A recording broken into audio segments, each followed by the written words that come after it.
Hey, what's up, world? It's your boy G Shrimp, everybody, Faith Baby Daddy, the voice of the street, man. And today we gonna be in Mississippi, y'all. Let's say Jackson, Mississippi, man. Now this story here is a true story, so we gonna change some of the names around. So I don't need nobody trying to correct me, telling me this or that about the story. I know the story. I know what it is. And before we even get started, hit that like button, man. Yeah, that one right there. Now, and hit that subscribe button over there, man. Y'all been stingy with that button, man. Hit that subscribe button, man. You dig? So check it out, right? Let's say we go to Jackson, Mississippi, y'all.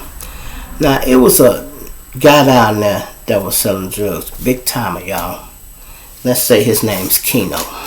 So we got Kino from Jackson, Mississippi. Now, he ain't like the regular drug dealers, y'all. He's an older guy. No flashy cars, no nothing, just strictly money. If you stay down there, you know he's supplying the town, but you wouldn't know him from looking at him.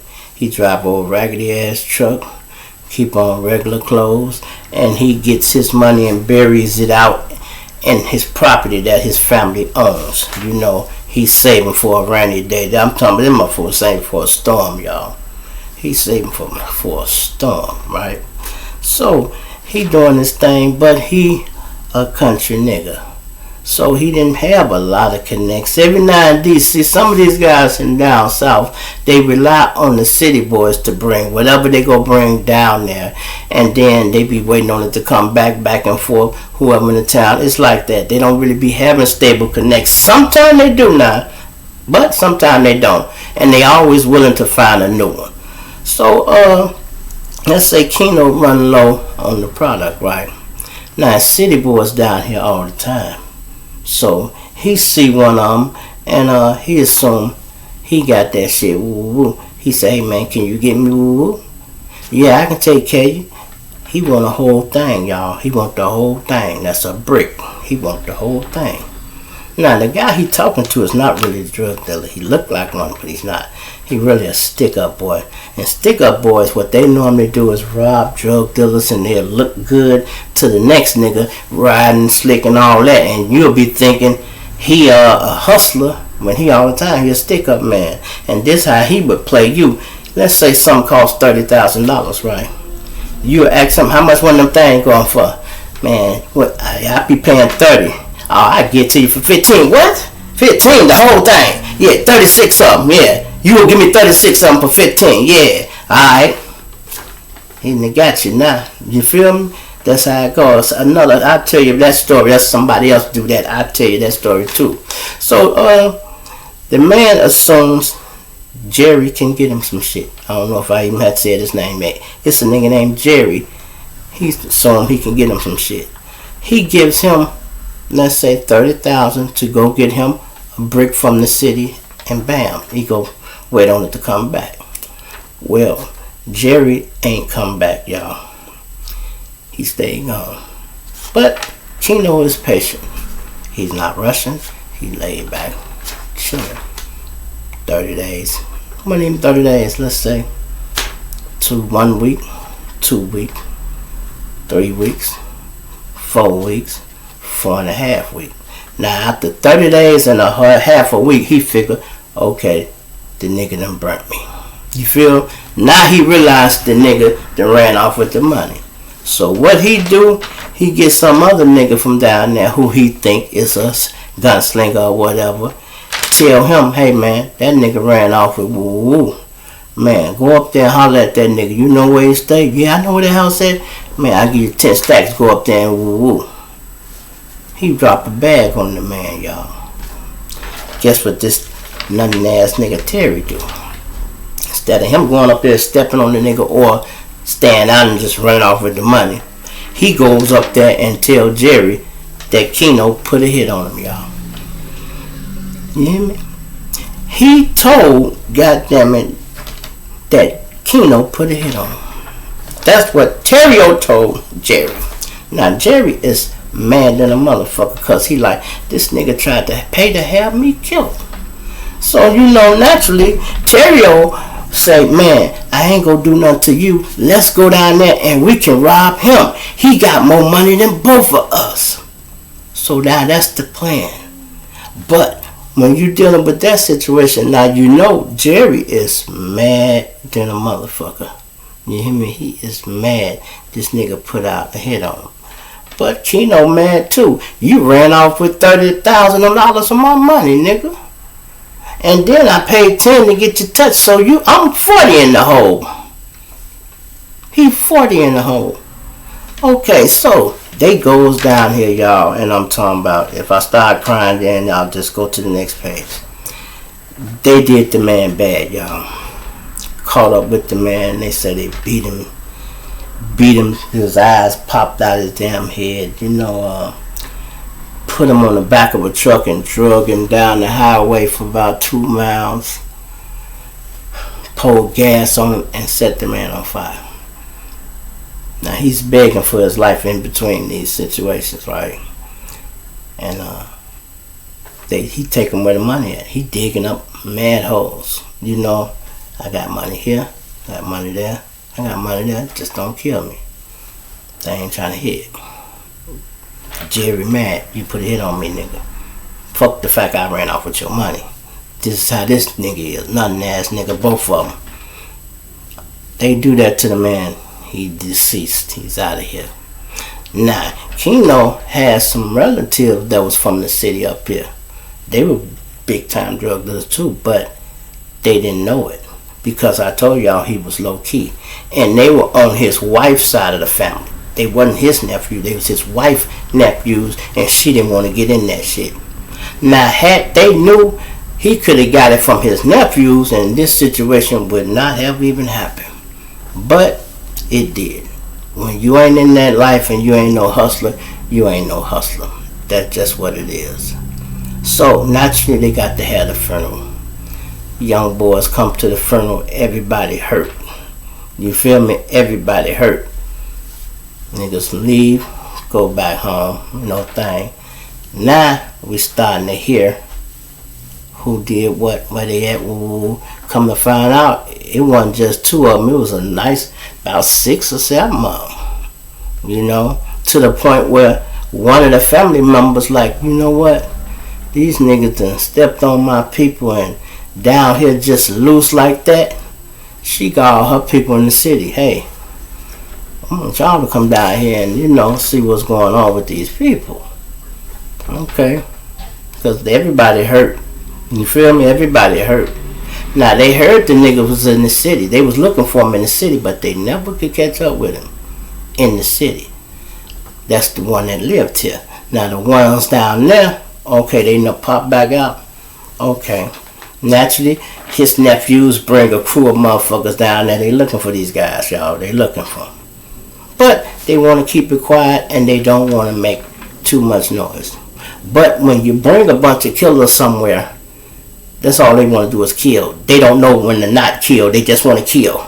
Naturally, they had some trigger happy motherfucker with them. That's when I bust his ass and then throw them in the motherfucker bow, y'all.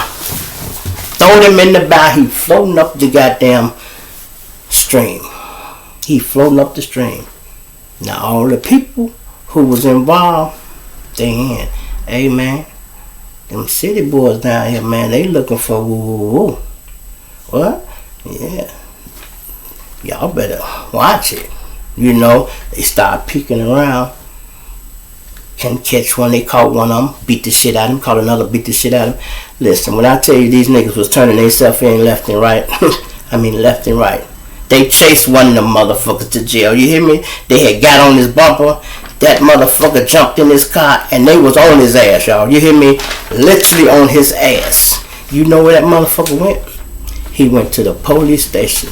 Oh, these city boys, they don't get no fuck. It ain't but 3 cops in there. They damn near finna go in with him. You feel me? They pull up, they get out, and he walking to the door looking like they spooked. They walk right behind that motherfucker, y'all. You hear me?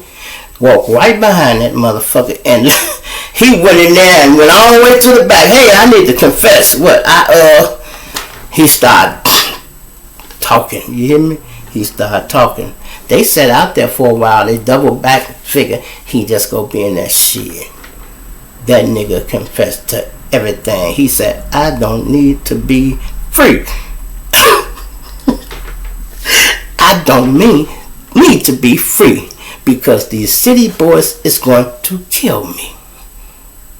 And then it was another one that he killed.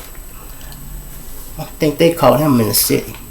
Now the main one never got caught. The Jerry cat never got caught. But he had a little brother. Looked like him, probably in his car. Somebody called him at the light. Some of them city boys called him at the light. They end up getting down on him. You know? But they never did catch the guy. The main one. And all this shit here, y'all, is just from grimy motherfuckers. Period. I mean, I understand it's illegal business, but nobody wants to be fair. Everybody trying to cut a corner. They got an angle on this, an angle on that. Remember the situation I was just saying? These guys look like stick-up boys. I mean, they look like drug dealers. I knew some guys who was like that for real. If you sink this nigga, you would thought he was a millionaire. You hear me? Big ass rims on his car, herringbone like that. You know, bumping, boom. He pull up. He ain't nothing but a stick-up boy. Now, he might have a few zips here and there. Maybe a 9-piece he working with, but he ain't moving no weight like it looked like he looked. So what he would do is he would bump into all the big timers, and like I just say, they ask him about the number. He give it to you cheaper. Oh man, instead of 30, just give me 25. Straight up, I can get that now? Yeah. And when you go to get the shit from him, he'll have one of his friends come out the cut and rob both of y'all. And then, after y'all both get robbed, he jump up. You pussy ass nigga, you had me set up. Nigga, it's up, nigga. I'm gonna kill you, nigga. I'm killing you, nigga. And you like, oh, wait a minute, dog. I didn't have nothing to do with that. You spend half of the time trying to convince this nigga that you didn't set him up. And all the time, he is the culprit. You feel me? All the time, he is the culprit. But that's just reverse psychology. He ran game on you, and you wouldn't figure it out. By the time you figure it out, it's been maybe a year or so. You be like, this pussy ass nigga. And to think, I was calling that man, trying to convince him I didn't rob him. The nigga did that shit so much, y'all. They went to kill him on Christmas Eve. You hear me? Christmas Eve. Now you got to been really fucking up for a motherfucker to try to kill you on Christmas Eve, y'all. You hear me? I'ma say that again. You got to be really fucking up for a motherfucker to come kill you on Christmas Eve. But let's say you robbed him right before Christmas. His Christmas fucked up. So when you think about it, I guess that's the perfect time. I ain't got no present. My bitch mad at me. My kids mad at me. And y'all telling me this the nigga double crossed me? Oh, he the reason I ain't got no present now. That's why I'm up on Christmas Eve with my motherfucking guns. Yeah. If I got to have my gun on Christmas Eve, some motherfucker will get shot on Christmas Eve. And that's how they looked at it, right? And guess what? They spent the corner on his ass and caught him. Thank God he lived. But they sure got out on his ass. Really, they did. Because people do a lot of slick shit. I said this the other day, y'all. I said, it's not the fact you get backstabbed that hurts you. It's when you turn around and see who holding the knife. You hear me? I'm going to say that again. It's not the fact that you got backstabbed. It's when you turn around and see who holding the knife. That's the shit that damn near kill you. You wouldn't believe, you know, if you got backdoored by your baby mama. And you be like, what? And she did this with her new baby daddy. Okay. I ain't tripping if y'all try to rob me, bitch. Why you shoot me? You know what I mean? Why he shoot me? And many times he shot your ass, he probably was trying to kill you. And how you go do some shit like that, ladies, and think it's cool? But we're dealing with a new wave of women, society, and everything. It used to be damn near an insult to ask a woman to set up a nigga back in my day. They wouldn't do it. Leave me out of that. I ain't in it. I don't want to be no part of that shit. Shrimp, y'all do that. Y'all catch up with these niggas. And they might be fucking with niggas over here, niggas over there, but they did never cross the line. They like, look, hey, I just fuck with the nigga. I ain't.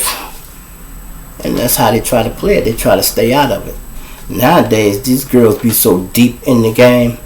They have their own smoke, their own guns, and their own enemies. They own enemies. Y'all ever heard of the little famous twins down there from Alabama? These little girls is a mess. Well, I won't even say a mess. These little girls is about that life. They are a product of their environment. They hardcore. They pack their pistol. They run with thug niggas, and guess what? They go put in more work than the motherfucking niggas is. You hear me? They go put in more work than the niggas is. They stay in the same little town Honeycomb Brazy stay in. Matter of fact, they was in one of his videos. If y'all go see that video, what is it called? FB4L, he a real nigga something. And that was the two girls with the red hair. Just type in famous twins and watch some of that ratchet shit they be doing. And if they stuck to business, because they don't rap too bad, y'all. But they got so much toxic shit going on outside of the music business that don't nobody really want to touch them. Or they ain't pursuing it, you know what I mean, enough. Every time you see them on TV, something happening to them. They into some beef. They go into jail, then they shot a motherfucker, then they stabbed the motherfucker. When I say they about it, they about it. You feel me? It's your boy G Shrimp, everybody favorite baby daddy, voice of the street, man. I'm gonna plant your 9 dick later, man. Oh, hit that like button, man. There it is right there. Hit that subscribe button. If you ain't subscribed, hit that subscribe button, man. And also, man, come over here on Spotify and Anchor TV, man, and see what's going on here at the podcast, y'all. So what I'm gonna start doing now, y'all, is I'm gonna start doing this in the day, maybe that in the evening. And I'm going to have to make time to go live, y'all. Now, I got some more to do. Y'all, so when y'all see them shorts come up, you see that little heart say thank you, hit it. Yeah, if you like the show, hit it. You got to let YouTube know y'all like G-Shrimp. They'll keep them around, you know. Otherwise, they ain't going to try to pay me no pennies, man. I want a big bag. I want a bag this big. This big. YouTube going to owe me some money. Look, this motherfucking big. You hear me? And I want it. I want every motherfucking dime. You hear me? It's your boy G Shrimp, everybody favorite baby daddy, voice of the street.